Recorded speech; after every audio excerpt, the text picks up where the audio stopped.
Up next is a panel of wise women who will speak about women's health, and they won't be shy about the topics, trust me. Michelle Obama has been quoted as saying, being a healthy woman isn't about getting on a scale or measuring your waistline. We need to start focusing on what matters, on how we feel and how we feel about ourselves.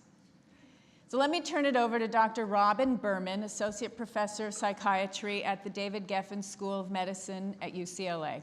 She will be speaking with Dr. Sheryl Ross, an award-winning OBGYN and author, Dr. Ava Shamban, board-certified dermatologist, author, and researcher. You may recognize her as a beauty expert consulted on many TV shows.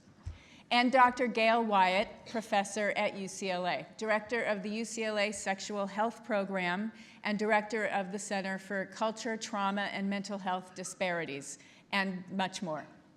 Again, please refer to your programs for detailed bios.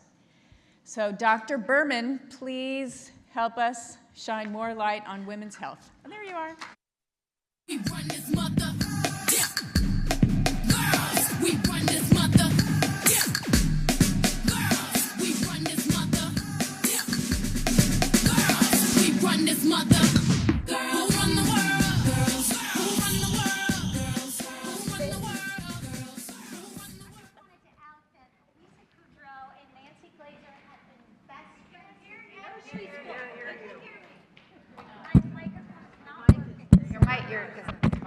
Can you hear me now? Here we go. I just wanted to say that Lisa Kudrow and Nancy Glazer, who started the board, the neuropsych board here with Dr. Tom Strauss, have been friends since nursery school. So that female friends are so important, as we know, so important. Okay, so today we know, as a psychiatrist, I know there is no health without mental health. My father was a liver specialist, and he used to say, if you have your health, you have everything. And now I say, if you have your mental health and your physical health, you have everything. And if you have Dr. Sheryl Ross sitting next to me, you have your vaginal health, right, which is extremely important, right? Absolutely. And you have written an incredible book called Sheology, which I really am so impressed how you went there. I was reading your book, I was like, no topic was off limits, from vaginal hairstyles to lubricants to, I mean, you just took a deep dive. I did. So tell us what inspired it. Well, first I want to say I see so many familiar friends and patients in the audience, which is great. You know, Sheology came from 25 years of experience working with women who inspired and motivated me. And you know, the truth is, when your legs go up in stirrups, the conversation really begins. And I can be the best friend or trusted therapist. So I realized women have a lot of questions. Many questions. So Sheology was really birthed from this fact, and it addresses the most common, most sensitive, most embarrassing, and most sensationalized cultural taboos about our bodies, especially our vaginas. And the truth is, my mission is bigger than just to write a book. It's to change the narrative on how we talk about our bodies, how we talk about our vaginas, and to create a conversation, a dialogue, a movement, and truly a vagina revolution. Because the time is now to empower women to not feel embarrassed or ashamed about their body. I have to say, by the time I was done, I was very desensitized to the word vagina. By the end, I was like, wow, this is really working. This is like exposure therapy. Exactly. So I remember when I was in med school, I went to Canyon Ranch, and I went to a lecture, and they said, oh, there's a difference between a 20-year-old vagina and a 30-year-old and a 50. I was like, what's a 60-year-old vagina versus, can you tell us a little bit about aging vaginas and low libido and things that women face that are part of normal aging? Right. And how much time do I have? So stop me when the truth is, you know, any part of the body that has skin, hair follicles, sweat glands, the changes with aging and appearance are definitely affected. And also it speaks to how well we care for our bodies. We know there are hormonal offenders that we sometimes can't avoid, whether it's pregnancy, the mechanics of childbirth, or menopause. And this is permanent changes that leave battle wounds. So how you care for it is so important, but these are more physical. But what, to me, I've noticed over time is how you feel about your vagina, your vaginal confidence, and your appreciation with your vagina is so important because you are as young as you think your vagina is. See, you're getting desensitized to the word already. It's working. Yeah, I don't think I've ever seen a vagina where I said, okay, well, this is this age, or this is that age, or this is that age. Right. Yeah. I think So in terms of, you said the brain is the biggest sexual organ. I really think when it comes to sexuality with women, the brain is the biggest sexual organ. Can you tell us a little bit about the crossover between sexuality and your mental state? And Definitely. that's a That's right. The juicy psych topic. The best foreplay really is a good night out with your partner, having a nice romantic dinner. You know, good communication in any relationship is so important. And ladies, I'm here to tell you, your vagina is talking to you. And if you do not... What is it saying? If you do not Please tell us. pay attention, if you do not give your vagina undivided attention and are multitasking while your vagina is talking to you, this is going to cause your vagina to feel very lonely, depressed, anxious. And fake One more- orgasms, which is also part of that. well, one more body part to talk to us, seriously? that's right. It's talking to you, and you have to pay attention because a good relationship starts with good communication.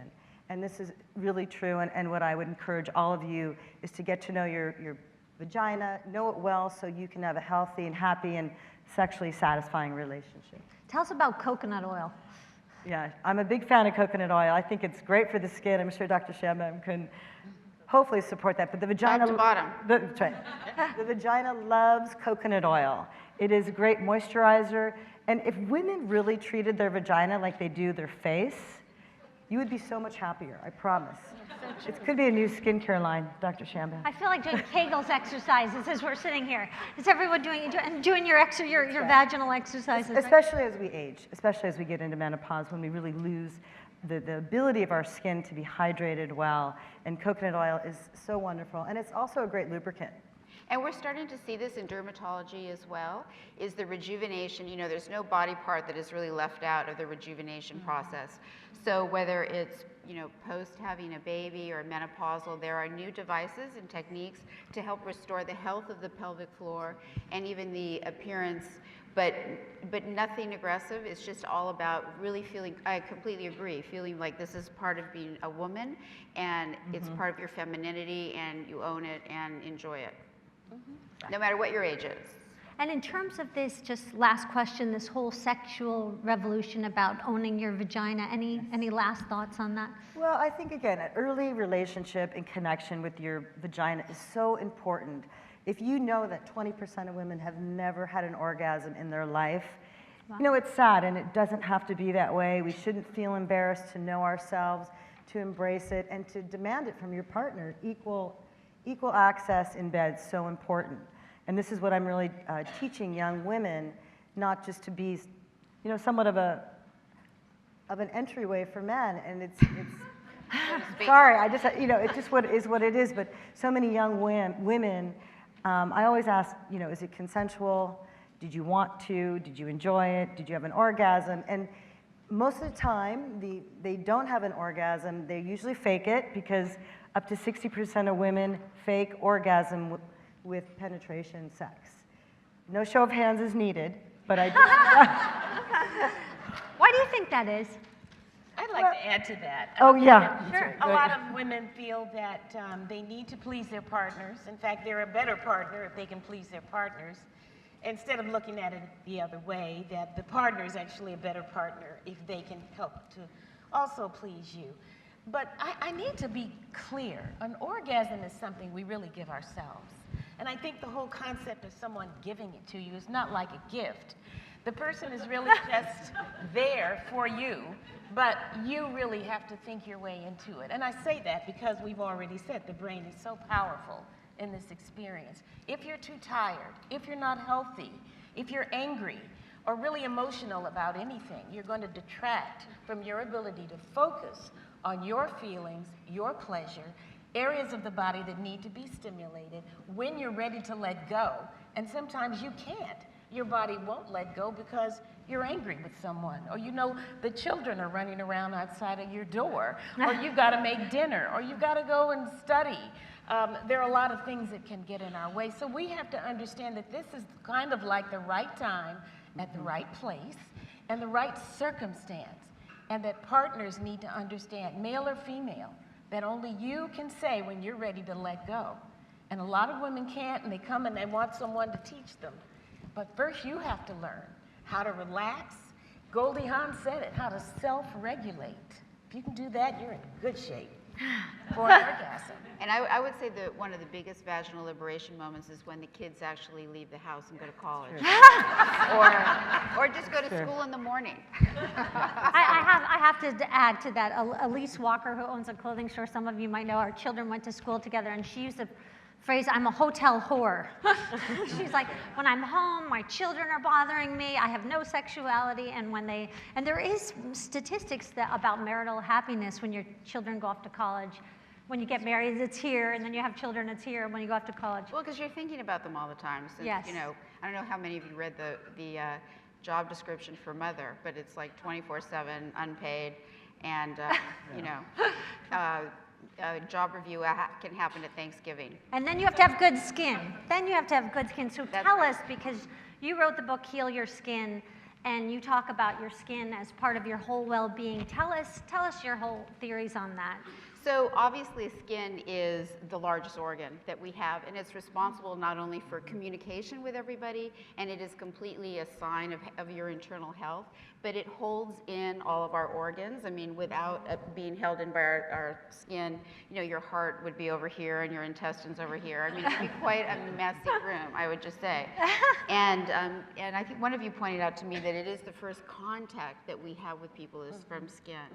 And so my entire career, I've really been focused on, you know, at the beginning, first of all, looking and continually looking at the actual health of the skin, whether people have acne or psoriasis or eczema or any of the more common conditions, which really can paralyze a person.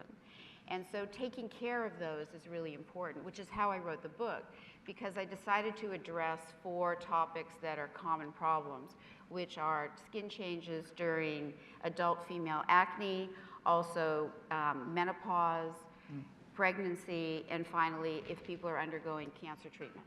So, because I have found that when people look at themselves and they like what they see, they feel better. And it's well established in the facial feedback hypothesis that if you look better, you feel better, hardwired into our brain. Mm-hmm.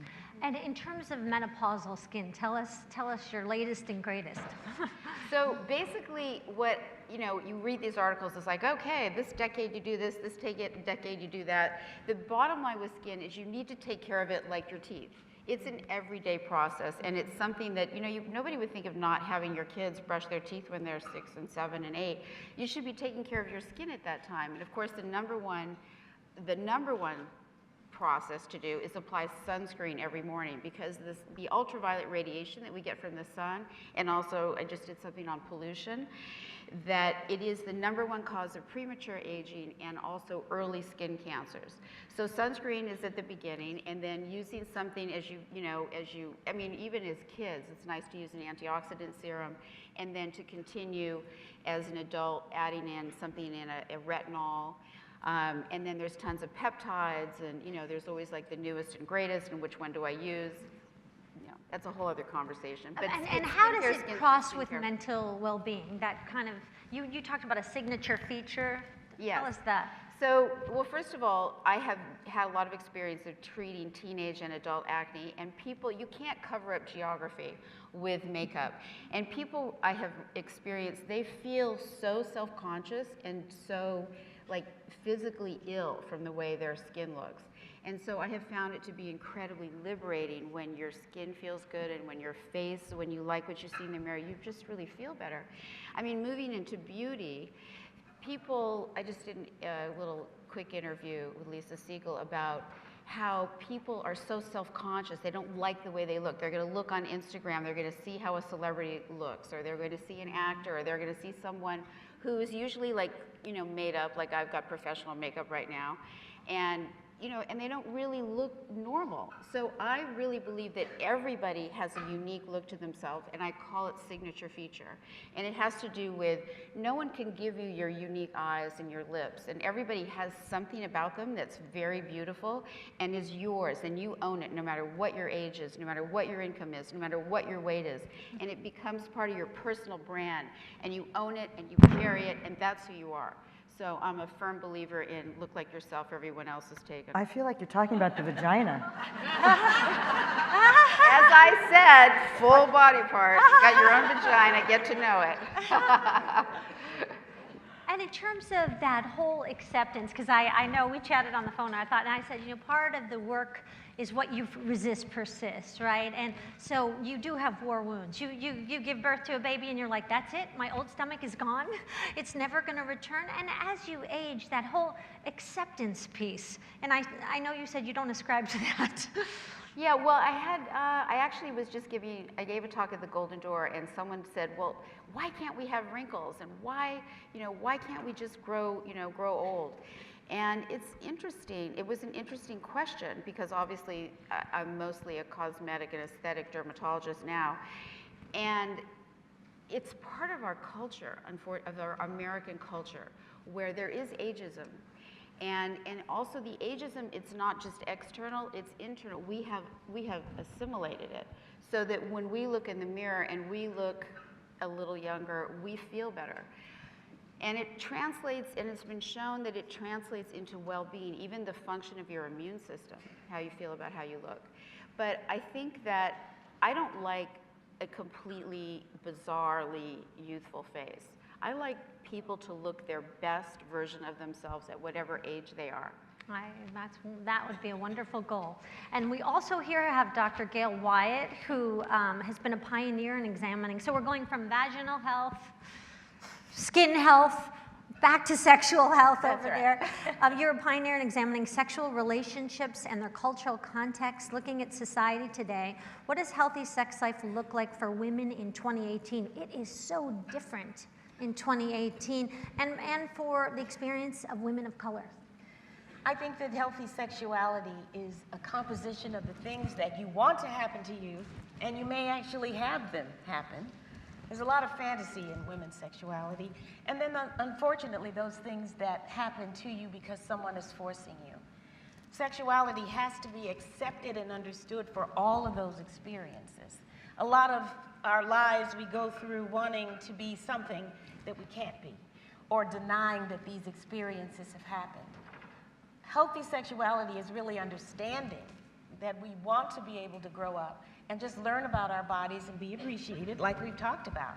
But that's not the way this world works. We have images that are brought forth every day, and if women don't fit them, I don't fit them, it can give you the message that there's something wrong with your body. And for the majority of women in this world, they think that something is wrong with their bodies. They're too fat, they've got bulges, they're too tall, they're too short, whatever. I think we need to be careful about what women are going to be like in the future and be the first ones to say, just as you said, women need to be who they are. The first thing we need to do is accept ourselves and stop trying to be something we're not. Mm-hmm. I can remember growing up in a time where women would try to bleach the melanin out of their skin, only to find out years later that actually melanin is fabulous, and it actually prevents you from wrinkling. We have to wear sunscreen. Women of color have to wear sunscreen too. But there's so many unique features about brown skin, and so many people aspire to have it. Why are so many people on the beach? Or why are they in those little machines where you're burning? And it looks like to me you're being toasted. What is that? It's okay very for a bad minute. idea. Very bad idea. So I I'm think just we saying. have to be more accepting. More accepting. Women's sexuality is going to be dependent on the woman because we won't have partners. Now that's not a good message, is it? Well, you have a message. The title of your book is No More Clueless Sex. Yes.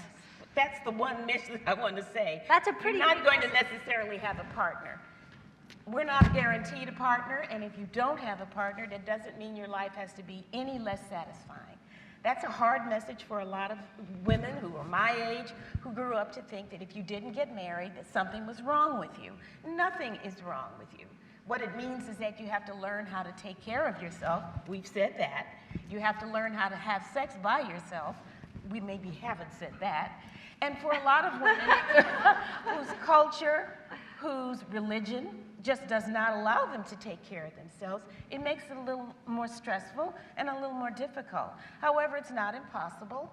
I speak at churches, fundamentalist churches, all the time, and we talk about sexual health within the context of whatever religion or whatever group I'm talking to. I think it's such a different era, though, in the age of swiping and apps and Instagram and Porn. pictures and Porn porn, is- and Porn. compare and despair. Porn, I mean, I know a lot of children in elementary school and junior high have never had their first kiss, and yet they've seen porn. Yes. And how does that psychologically affect how you feel in the context of a relationship? Well, in porn, you know, you're not sad, you're not depressed, you're usually smiling.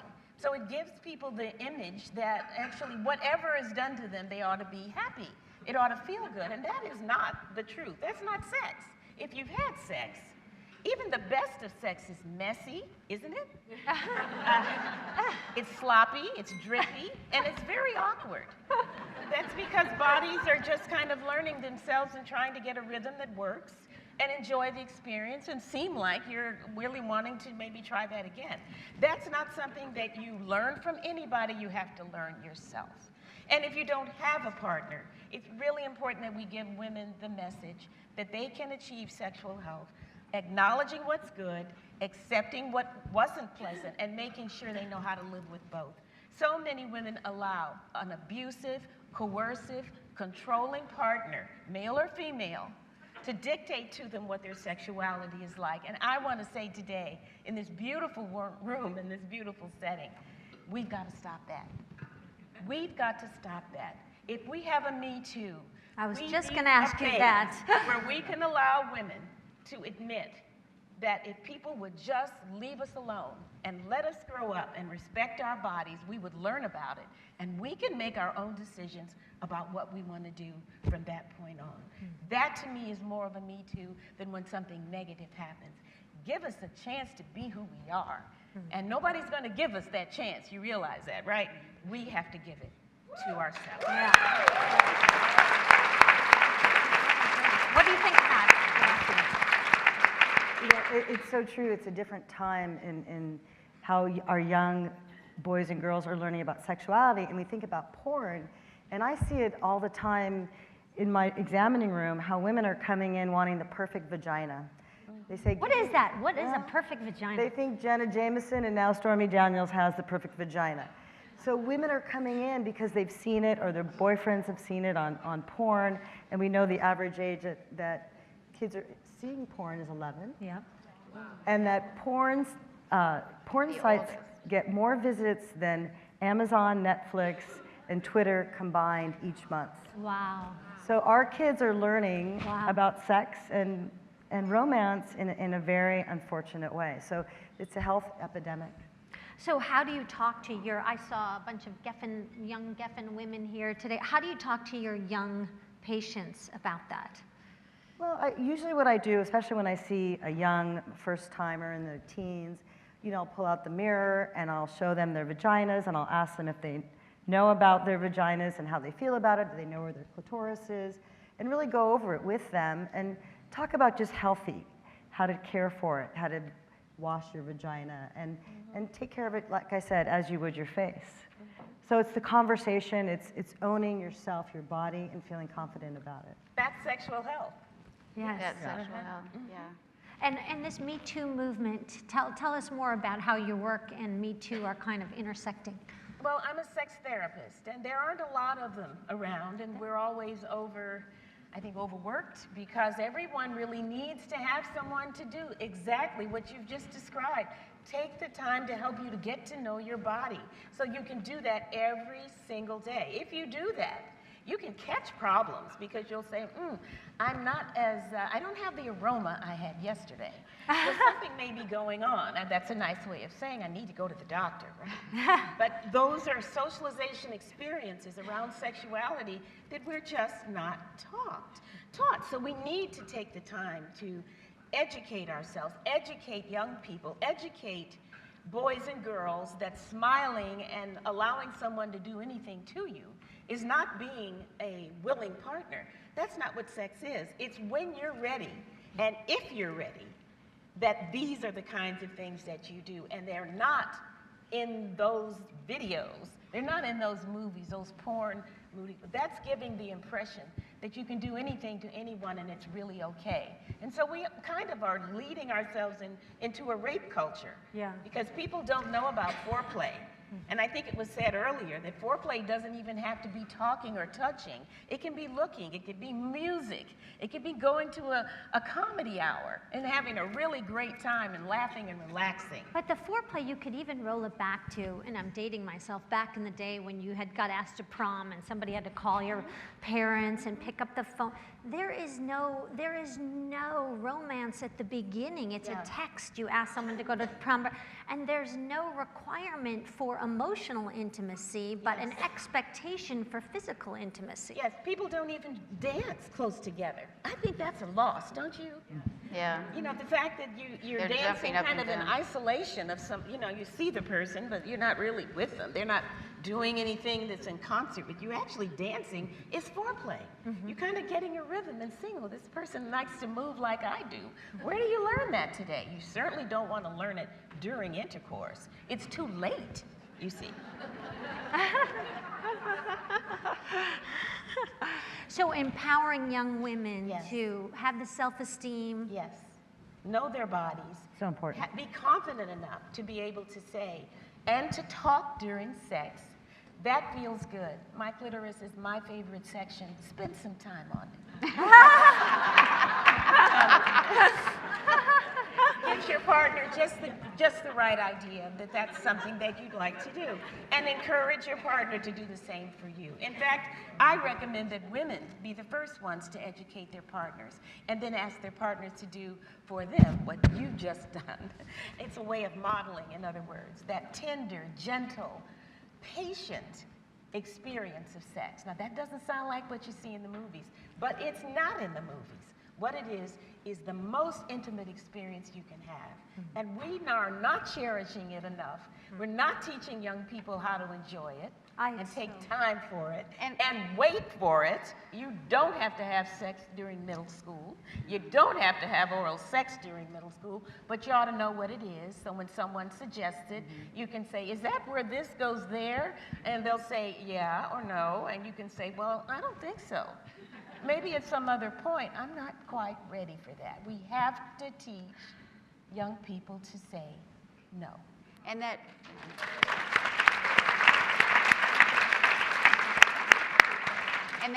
that intimate relationship that you develop with every, private part of your body, private to other people, is important to develop with every inch of your skin too, because I didn't talk about how important it is to make sure that there's no change in hormones or happen in young adults as well. To look for signs of skin cancer, as well as, of course, taking care of your skin with every precaution and maintaining the quality of it. Any final I was just remarks? going to say, I think too, sexuality changes so much in menopause, and that is a very under-discussed Yes. time. I see a lot of you nodding your head. And I think there's a true reason, because estrogen goes away, and it's really sort of the water to the grass. So the vagina, the clitoris, the labia, everything kind of shrinks a bit, and it is a little bit harder to have an orgasm. And it's not easy for women. It can take a little bit of work. And so I think it's important to bring it up with your doctor. There are things you can do to help sort of water the grass, so to speak. And sometimes you have to get really creative. I encourage using a vibrator, often for older women, because it's just so much harder. And you deserve still to be pleased and pleasured in bed. And some of the in-office procedures, such as the internal Laser.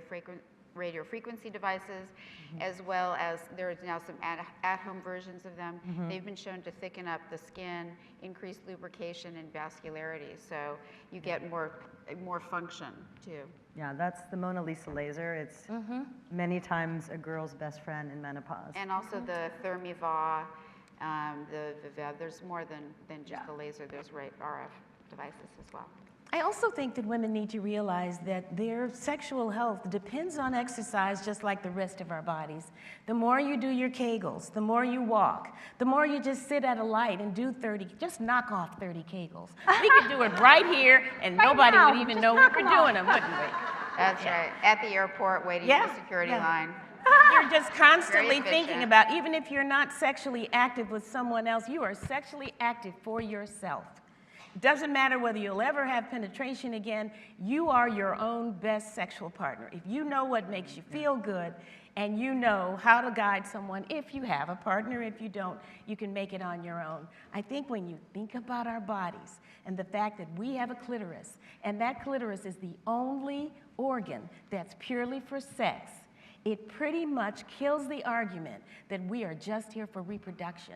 We are here for sex, we are here for pleasure, we are here for children, Amen. we are here for partners if they want us, and we are here for ourselves. Isn't that wonderful? Well,